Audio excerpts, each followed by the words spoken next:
नमस्कार, स्वागत है आपका हाँ से। इस समय हम अशोक शर्मा प्रिंस जी के पास बैठे हुए हैं, वरिष्ठ अधिवक्ता हैं और इस समय अब जो बार संघ के जो चुनाव थे संपूर्ण हो चुके हैं और उसके साथ साथ आपको बताते चले यहाँ पर कुछ जो वकालतनामा लगता है नए नए जो मुकदमे लड़ने के लिए उसकी कुछ फीस बढ़ा दी गई। आइए इनसे कुछ बात करते हैं, क्यों बढ़ा दी गई, कैसे बढ़ गई, क्या कहना चाहते हैं। भाई साहब नमस्कार। भाई साहब क्या कहना चाहेंगे इस बारे में? देखिए, बार का अपना ये स्वयं का अधिकार होता है, क्योंकि संघ को चलाने के लिए पैसे की ज़रूरत पड़ती है। अगर बार के नेता ईमानदार हैं और वो बार को अच्छे से चलाना चाहते हैं तो पैसा तो ज़रूरत पड़ेगा। पहले जब जिस तरीके की न्याय प्रक्रिया थी, कुछ चीज़ें सस्ती थी, उस समय वकालतनामा सस्ता था। आज चीज़ें महंगी हैं, वकालतनामा महंगा हुआ। डेफिनेटली एक चीज़ ये गौर करने वाली है कि क्लाइंट, पेशकार को, पुलिस को, यहाँ तक कि जज साहब को भी सभी हाथ से लाखों रुपए रिश्वत देना चाहते हैं, लेकिन वकील जो पसीना बहाता है उसको 2 रुपए देने में भी 17 बार सोचता है। उसके साथ लास्ट तक कोशिश करता है कि वकील साहब को 50 रुपये तारीख के ना देना पड़े। हमारे यहाँ वकीलों की संख्या ज़्यादा है, ज़्यादातर वकील हैंड टू माउथ थे। उनकी सुविधा के लिए अगर ये बढ़ाया गया तो मैं इसका स्वागत करता हूँ, लेकिन विरोध बार संघ का ये भी करता हूँ कि वकीलों के द्वारा खरीदिए गए पैसे का लाभ वकीलों को मिलना चाहिए। इसलिए जो वकालतनामा में 100 रुपये वकील को जाता है, उसमें से प्रति वकील को 200 रुपये अगर कर दिया जाए तो वो हमारा वकील को भी लाभ पहुंचाएगा। और अगर एक बार उस वकील को फीस नहीं भी मिलेगी तो उसे ये लगेगा कि सिर्फ वकालतनामा मिलने से हमें 200 रुपये की आय तो हुई, तो वो वकील शाम के घर जाके अपने पेट्रोल का इंतजाम तो कर लेगा, क्योंकि सब पैसे वाले वकील नहीं हैं। बहुत सारे भाई यहाँ ऐसे हैं कि जिनको 50 रुपये भी कमाना मुश्किल पड़ता। इसलिए बार संघ से निवेदन है कि वो 200 रुपये उसमें प्रत्येक वकील को, क्योंकि बार संघ इसको अपनी खुद की जागीर ना समझे, ये हम लोगों का खरीदा हुआ वकालतनामा है। हम कमा के अपने जूनियरों को, अपने साथियों को दे रहे हैं, इसमें भीख नहीं है जो बार संघ अपनी भीख समझ के किसी को देना चाहे। इसलिए अमल करना चाहिए, और अगर इस चीज़ पर अमल नहीं होगा तो निश्चित ही इसका बृहद स्तर पर विरोध किया जाएगा और फिर उसको हम पुराने ढांचे पे ले आएंगे कि या तो वकालतनामा सस्ता करो या वकील को बढ़ाओ। अभी घोषणा हो रही थी भाई साहब यहाँ पर कि जो पुराने वकालतनामा यहाँ पर रखे हुए हैं वो वापसी की जा रही है, इसका क्या मतलब दुरुपयोग हो सकता है? वो वकालतनामा उनकी व्यक्तिगत जागीर है, अगर वो वापस ले रहे हैं तो उसके पैसे स्टैम्प वेंडर को वापस मिलेंगे। अगर उन्होंने, जैसे मोदी जी ने 2000 के नोट बंद कर दिए, अब हम उस पर क्या टिप्पणी करें? भाई उनकी पैसे की वो करेंसी है, वो अपनी करेंसी मूल पैसे में वापस ले लेंगे और दूसरे आपको दे रहे हैं, कभी भी बदलें। वकालतनामा भी वही चीज़ है, वकालतनामा भी बदलना बार का अधिकार है। उन्होंने अगर बदल दिया है तो इसमें कोई बुराई नहीं है। वकालतनामा स्टैम्प वेंडरों के पास होंगे, वो वापस कर देंगे, उनके पैसे उन्हें मिलेंगे और वो पैसे मिलने के बाद में नए वकालतनामा मिल जाएंगे।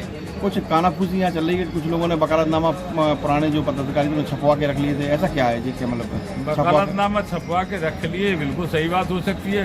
अरे कानाफूसी को तो रोक नहीं पाएगी बार संघ। लोगों ने फोटो स्टेट वकालतनामा इनके नए करा के रख लिए और वो भी चलने लगे कोर्टों में। अच्छा, तो इसको आप लोग ये 400 रुपये के वकालतनामा की 10 फोटो स्टेट करा ली तो 9 फ्री में हो गए। ऐसा हो सकता है क्या? हो सकता नहीं है, वर्षों से हो रहा है और आगे भी होगा, उसे कोई नहीं रोक पाएगा। तो मतलब जैसे आप लोग विद्वान वकील में आप लोग गिनती आती है, मतलब विद्वान कहा जाता है, आप लोगों के लिए न्याय के लिए संघर्ष करते हैं, तो इस तरह का अगर आप लोग करते हैं तो मुझे एक समाज में क्या मैसेज आएगा, इस पर क्या कहेंगे? नहीं, जो विद्वान लोग हैं और जो अमीर लोग हैं वो ऐसा काम नहीं करेंगे। सिर्फ ये काम को वो लोग करते हैं जो हैंड टू माउथ है, जिनको शाम के रोटी खानी है, और इस काम को मैं अपराध नहीं मानता हूँ।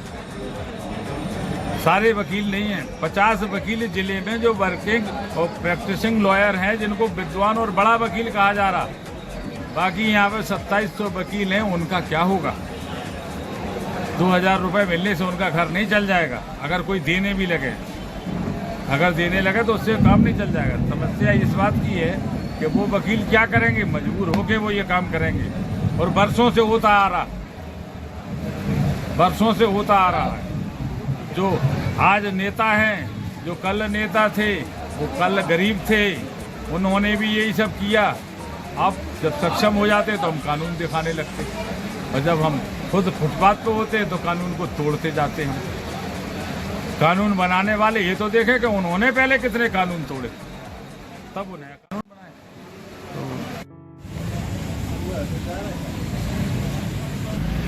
इस समय हमारे साथ झांसी के अधिवक्ता इस समय मौजूद हैं ब्रजेंद्र सिंह जी, और वरिष्ठ कार्यकारिणी सदस्य भी हैं, पूर्व रह चुके हैं।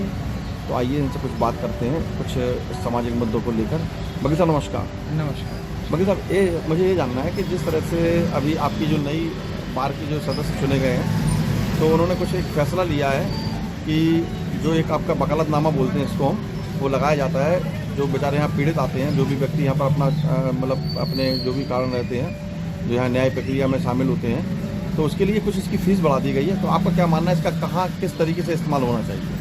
जी, मैं आपको बताऊं कि जो नई कार्यकारिणी आई है वो वास्तव में बधाई की पात्र है, और एक नई सोच के साथ वो काम कर रही है। वो जो है जिस उद्देश्यों को लेके चल रही है, मुझे लगता है कि वो उन उद्देश्यों को पूरा कर लेगी। मैंने देखा है कि उन्होंने जो अपनी घोषणाएं की थी, घोषणा पत्र जो उन्होंने अपना तैयार किया था अध्यक्ष जी महोदय ने, वो बहुत ही सुपर था, और मुझे लग रहा है कि उन्हीं नीतियों से वो काम कर रहे हैं। इसीलिए जो आप कह रहे हैं वकालतनामा की बात कर रहे हैं, भाई वकालतनामा तो बढ़ना चाहिए, और यदि वकालतनामा नहीं बढ़ेगा तो आप ये समझ लीजिए कि किस तरीके से आप जो है अपने संघ को चलाएंगे, और किस तरीके से आप सारी वकीलों की व्यवस्थाएं करेंगे। सही बात है। देखिए, साफ सफाई की व्यवस्थाएं हैं, पानी की व्यवस्थाएं हैं। नए अधिवक्ता जो कमज़ोर अधिवक्ता आते हैं, उनको यहाँ पे जो स्ट्रगल्स करते हैं, उनके लिए जो भी ऐसी समस्याएं हैं, उनको बढ़ावा देने का काम हम लोग कर रहे हैं। उन्होंने जो है ऐसे काम किए हैं कि जो नए अधिवक्ता होंगे उनको को जो है कुछ धनराशि भी उपलब्ध कराएंगे, ताकि उनका मन लगा रहे और वो वकालत के व्यवसाय से जुड़े रहें। दूसरा चीज़ क्या होता है कि मैंने इसमें देखा है कि कुछ लोग ऐसे भी हैं, धनाढ्य हैं, जिन्हें वकालतनामे की कुछ राशि से कोई फर्क नहीं पड़ता है। वो क्या है, अपनी बार को चमकाने के लिए वो अपनी उस धनराशि को भी त्याग करने को तैयार है।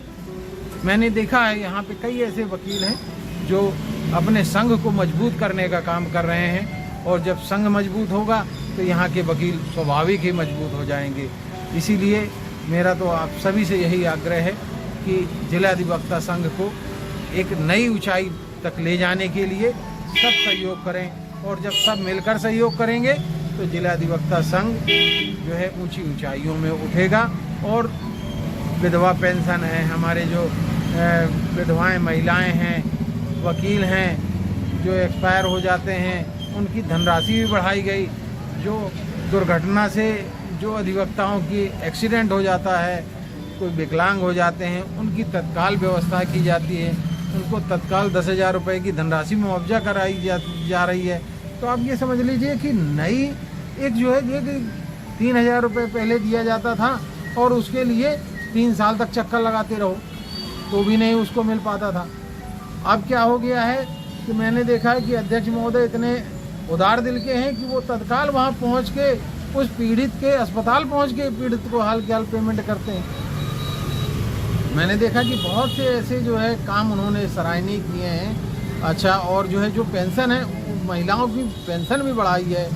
महिलाओं के सम्मान के लिए भी उन्होंने नए नए तरीके देख रहे हैं। बार को नया विकसित करने के लिए आरओ प्लांट की इस समय चर्चा चल रही है कि वकीलों को कम से कम स्वच्छ पानी तो हम व्यवस्था कर सकें। आज तक हो गया, मैंने ये देखा है कि पुराने जितने भी अध्यक्ष सचिव रहे, उनमें से किसी ने इस पे विचार ही नहीं किया, और ना ही सिर्फ कभी अधिवक्ता के लिए सोचा। अरे अधिवक्ता आपका भाई है, आपको चुन के वहाँ भेजा है ताकि आप उनके लिए तो कुछ काम कर सकें। यही मेरा आप सभी से आग्रह है कि अधिवक्ता संघ को मजबूत बनाने का कार्य करें। धन्यवाद।